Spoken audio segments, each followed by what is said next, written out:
And good day. We are coming on the air right now with breaking news and what appears to be a major breakthrough in the Middle East. Hamas saying in a statement obtained by NBC News that it agrees to release all Israeli hostages, both living and dead, who are still in captivity inside of Gaza. That includes about 48 hostages, 20 of whom are believed to still be alive. This is part of the statement here. It comes after President Trump added new pressure on the militant group today, urging them to accept the terms laid out in a peace deal from the White House and Israel. I do want to go to our chief foreign correspondent, Richard Engel, who's been covering this war for us. Richard, it's been almost 2 years to the day from when Hamas launched that terrorist attack against Israel. So much bloodshed, so much killing on both sides.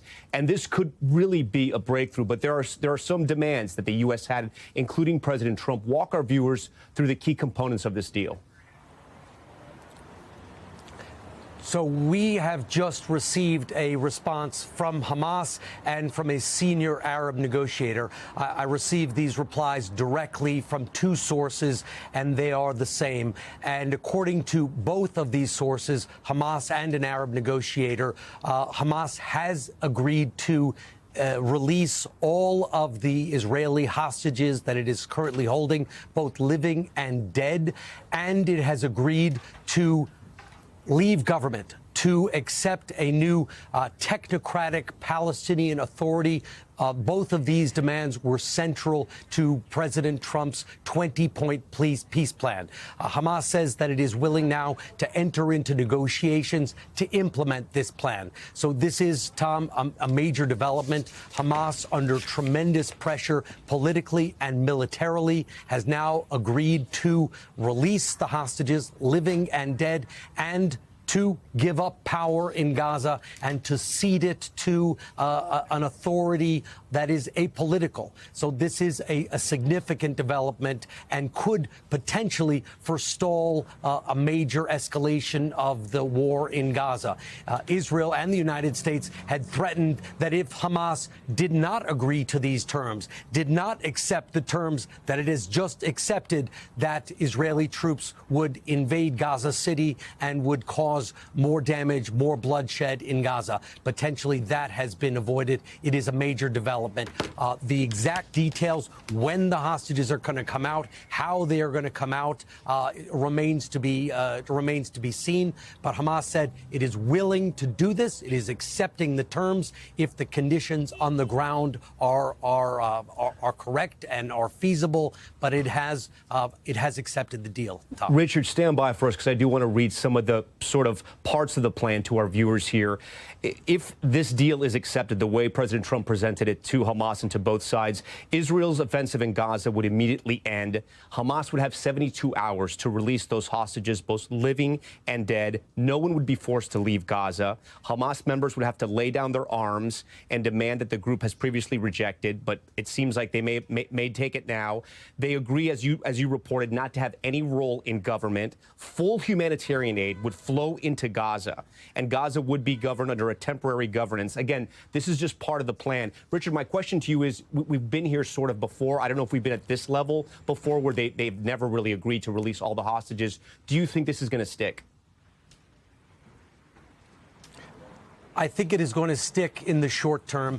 We have never been at this point in the last 2 years. There have been ceasefires. There have been releases of Hamas hostages or hostages held by Hamas in the past. There have been some Palestinian prisoners who've been freed, but we have not heard from Hamas that it would free all of the hostages, living and dead, and that it would agree to give up power in Gaza. Those are the key sticking points. This is effectively a surrender agreement. Hamas is giving up the leverage that it has. It is giving up or agreeing to give up the hostages, and it is saying that it will no longer rule the Gaza Strip. It says that it wants to enter into negotiations to work out the details, to work out the logistics, but this is a major development. Something that we have not seen in the last 2 years. We should also point out to our viewers, Saudi Arabia, the UAE, Qatar, Egypt, Jordan, Turkey, Indonesia, and Pakistan have welcomed this 20-point plan. So there are international leaders as well that are behind this plan. We understand that the White House has just put out a statement about this plan. If we can put this up for our viewers now, this is from President Trump. and from the White House earlier today releasing this statement, essentially saying Hamas has been a ruthless, violent threat for many years in the Middle East, going on to say everyone will be cared for by those that are willing to help. Fortunately for Hamas, however, they will be given one last chance. The president here, Richard, up until this moment was putting a lot of pressure on Hamas, saying this was the last deal, take it or leave it. That's exactly right. This was presented to Hamas as a take-it-or-leave-it deal. Gaza City, which is the largest city in the Gaza Strip, is completely surrounded by Israeli troops. Thousands of Palestinian civilians have been leaving Gaza City every day. Israel has been destroying apartment buildings in Gaza. So Israel has been applying an extraordinary amount of military pressure just in the last several days while Hamas has been mulling over this deal. And now we have seen Hamas give its official response. Earlier today, President Trump gave Hamas until Sunday. And it seems that Hamas didn't wait until that long and gave its response tonight. And as you mentioned, Hamas was under tremendous international pressure from the Arab world, from Muslim majority countries to accept this deal, even though many Arab countries and Muslim majority countries believe that the deal has holes. The deal requires clarifications. Who is going to run the Gaza Strip after this? Who is this apolitical group of politicians, of technocrats who are going to run Hamas? It won't be run Gaza. It won't be Hamas, but who will it be? Right. All of that is still subject to negotiation, still needs to be clarified. But the basic points, the key to this agreement, that Hamas would give up all of its hostages, free all of the hostages, living and dead, and give up power in the Gaza Strip. Hamas says it will do that. And it did that after tremendous military and diplomatic pressure from the Arab world and from the United States. Richard, stand by for us because I want to bring in Ruby Hen right now. He is the father of American hostage Itai Hen. Ruby, thank you so much for joining us on a moment I know in your life that you and your family potentially have been waiting for a very long time. The first time we spoke was right after that terrorist attack nearly 2 years ago in Israel. You had hope that your son was still alive. You later learned that terrible news that he did not survive. Walk us through your understanding of this deal and if in your family, and I know these are very dark times, if there is a little bit of hope tonight.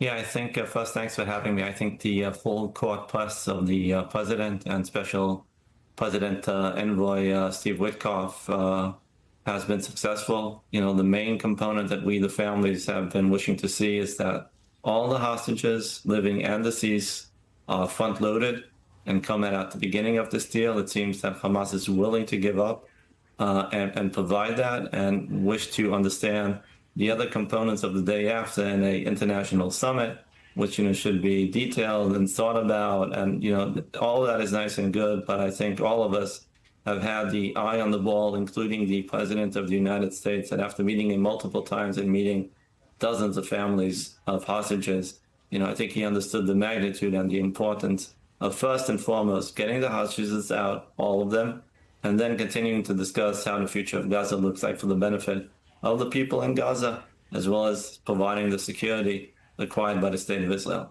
The plan was presented on Monday. The president again saying this was the last deal that he was going to present to Hamas. Have the Americans or the Israelis been in contact with you or any members of your family, giving you any type of updates or at least speaking to you today? No, I think it's been real time, Tom. You know, typically we have a weekly call with folks at the State Department. Mr. Adam Bola and his team have been in constant contact. I hope to believe that once, you know, they also get a more official update, we'll hear from them, and, you know, they will give us some sort of update and plan how the things are going to look the next couple of hours and the next couple of days. This has been a 2-year-long nightmare for you and for your family in Israel as well. This time, does this feel different? Do you think this could be the beginning potentially of the end of this horrific military ordeal that so many have died in? Well, Tom, you know, you become numb. You know, after 2 years, you have so many highs and you get disappointed each time. And even, you know, as we speak, I find it still hard to believe that indeed, you know, we will see this moving forward. I am positive that Mr. Steve Witkoff and his team. We've seen Jared Kushner get more involved as well as the Israeli team. All of them have been pulling together to get this deal on the table. I hope to believe that we are at a place that, me and my family out in Long Island and New Jersey, finally we could have what we've been waiting for over 2 years, and that is getting it tied back to us and beginning to build the pieces of our family back together and start thinking of a tomorrow. It's been like an ongoing day for the last 2 years where we've been fighting constantly to find a way to get it tied back with multiple meetings at the White House. And God bless, the president and his team for making this happen. Let's indeed hope that we get this to the finish line.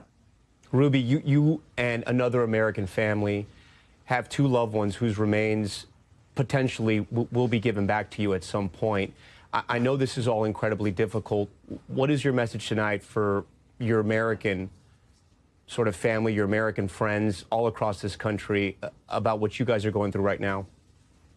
Yeah, I think it is appropriate to thank, we've met so many different members of the House and the Senate from both sides of the aisle, and we have kept this a bipartisan issue. And we, need to be thankful for all the support that we've been getting from the House as well as the White House and also the previous administration that, we're able to work together with the new administration to continue this effort to bring this tragedy to an end. I think that the American people should be thankful that an American president that came with his policy of America First, which also highlights the fact that keeping American hostages, taking them, is a liability, not an asset. And there are consequences to whoever takes American citizens anyplace. And this administration has been wonderful on that point by getting many, many American citizens released. And I just hope to believe that the president will be able to get my son out as well. We will be able to send our thanks to him and hopefully be able to see him when we bring out Itai and he's able to get the proper dignity that he deserves for what he did for his country and protecting so many people. Yeah, we hope the same for you and your family. Ruby, thank you so much for taking time to talk to us during this time right now. We know this is a difficult time, but again, I hope there is a sliver of hope for you and your family tonight. I do want to get back to Richard Engel, who's just got some new reporting in. Richard, are you still with us? What can you tell our viewers? I am, and I just want to make sure that everyone is clear what the statement says, which we've received from two sources, from Hamas and from Arab mediators. They are the same statement, and I want to make sure it's clear that what Hamas has agreed to and what Hamas is not mentioning in this deal. So according to this statement, it says, and I'm going to read it for you for a second here, in order to achieve a cessation of hostilities and a complete withdrawal from the Gaza Strip, the movement, which is Hamas, announces its agreement to release all Israeli prisoners, both living and dead, according to the exchange formula contained in President Trump's proposal, provided the field conditions of the exchange are met. In this context, the movement affirms its readiness to immediately enter into negotiations through the mediators to discuss the details of this agreement. The movement also agrees to hand over the administration of the Gaza Strip to a Palestinian body of independents, quote, technocrats based on Palestinian national consensus and Arab and Islamic support. So they are agreeing to release the hostages, living and dead, and to no longer rule the Gaza Strip. But they did not, however, talk about the tunnels. They did not talk about disarmament. They seem to imply that involved in a consensus discussion about the future role of governance in Gaza. It is possible that those conditions are being discussed directly with mediators, but in this discussion, they did not mention anything about the future of Hamas, its militants, its fighters, disarmament, and tunnels. But the key elements, Tom, the key takeaways here, that they agreed to release the hostages and leave power in Gaza, were clearly stated in this statement. Yeah, there's still a lot of questions, including how that aid's going to come in, when exactly it's going to come in. As you know, the starving situation in Gaza right now has been incredibly dire, which we have covered. The rebuilding of Gaza, along with, again, this very sensitive transfer of the hostages, both living and dead. I want to get to Kelly O'Donnell. She's reporting for us from the White House tonight. Kelly, this is obviously a momentous day for the Trump administration. If this all works out, what are you hearing from the White House tonight? Well, I've just been in the West Wing, and officials there were aware of these reports, but not yet prepared to offer an updated comment from the White House. As you indicated, the president had put out a blistering message to Hamas on his social media platform, where he set that Sunday at 6 p.m. deadline, or, as he put it, all hell would rain down on Hamas. The response from Hamas, at least at this point, would appear to be buying some time, offering something of enormous value nearly 2 years after the assault on Israel and the start of the war. But as you just discussed with Richard, some very key elements still to be determined. So it's certainly my expectation that the president will want to weigh in with his mediators in the region, perhaps talk with other leaders who have been essential in trying to bring together a coalition to put pressure on Hamas. This is certainly a positive sign, but how far it actually goes and what the next steps, we seem to be entering a period of vulnerability, which has always been the case when in the early days of the war, when negotiations brought about the release of living hostages and the bodies of others. Those were always very tense times that could be fraught with high risk of violence. So certainly the president and his team have expressed a desire to bring this war to an end. The president speaks about wanting to bring peace to conflicts around the world. He's been deeply invested in trying to resolve problems in the Middle East. And so part of his pressure campaign here has been to promise a kind of peace that has not existed in the Middle East for a very, very long time. These are intractable, difficult problems. But certainly the message from Hamas is responding to the president in ways that this White House will certainly take at face value and want to get some more answers. Tom? Kelly O'Donnell for us. Kelly, we thank you for that. If you're just tuning in, we are covering the breaking news. Hamas has just announced that they are releasing hostages, living and dead, back to Israel and America. That concludes this NBC News special report. We'll have much more ahead on our streaming network. I'm Tom Yamas in New York. We thank you for watching. We thank you for watching, and remember, stay updated on breaking news and top stories on the NBC News app or watch live on our YouTube channel.